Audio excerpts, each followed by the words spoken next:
ফাতেমা রাদিয়াল্লাহু তাআলা আনহার সন্তান হবে। রাসূলুল্লাহ সাল্লাল্লাহু আলাইহি ওয়াসাল্লাম তার দুই বিবিকে ফাতেমা রাদিয়াল্লাহু তাআলা আনহার কাছে পাঠাইলেন। একজন উম্মে সালামা, আরেকজন যায়েনব বিনতে জাহাশ রাদিয়াল্লাহু তাআলা আনহুমা। এই দুইজনকে নবীজি বললেন ফাতেমার কাছে যাও। ইমাম ইবনুল কাইয়িম রাহমাতুল্লাহি আলাইহি আল-ওয়াবিলুস সাগীবের মধ্যে এনেছেন, নবীজি তার দুই বিবিকে তার কন্যা ফাতেমার কাছে পাঠিয়েছেন আর বলে দিলেন ফাতেমার কাছে গিয়ে প্রথমে আয়াতুল কুরসি পড়বা।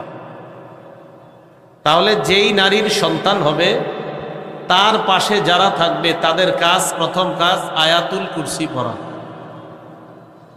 2 নাম্বার সূরা আরাফের 54 নাম্বার আয়াত পড়বা। ইন্না রাব্বাকুমুল্লাহুল্লাযী খালাকাস সামাওয়াতি ওয়াল আরদা ফি 6 আইয়ামিন সুম্মা ইসতাওয়া আলাল আরশ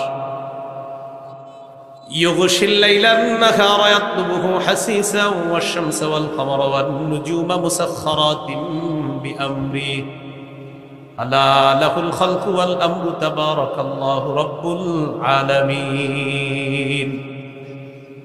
সূরা আরাফের 54 নাম্বার আয়াত পড়বা। বলেন 1 নাম্বার কি? আয়াতুল কুরসি। 2 নাম্বার কোন সূরার কত নাম্বার আয়াত? 54 নাম্বার। 3 নাম্বার সূরা ইউনূসের 3 নাম্বার আয়াত। সূরা ইউনূসের 3 নাম্বার আয়াত।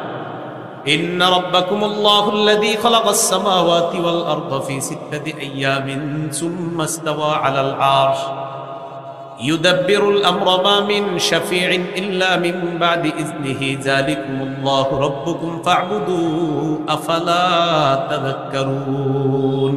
এই আয়াত 1 নাম্বার বলেন, 2 নাম্বার 54, 3 নাম্বার সূরা ইউনূসের 3।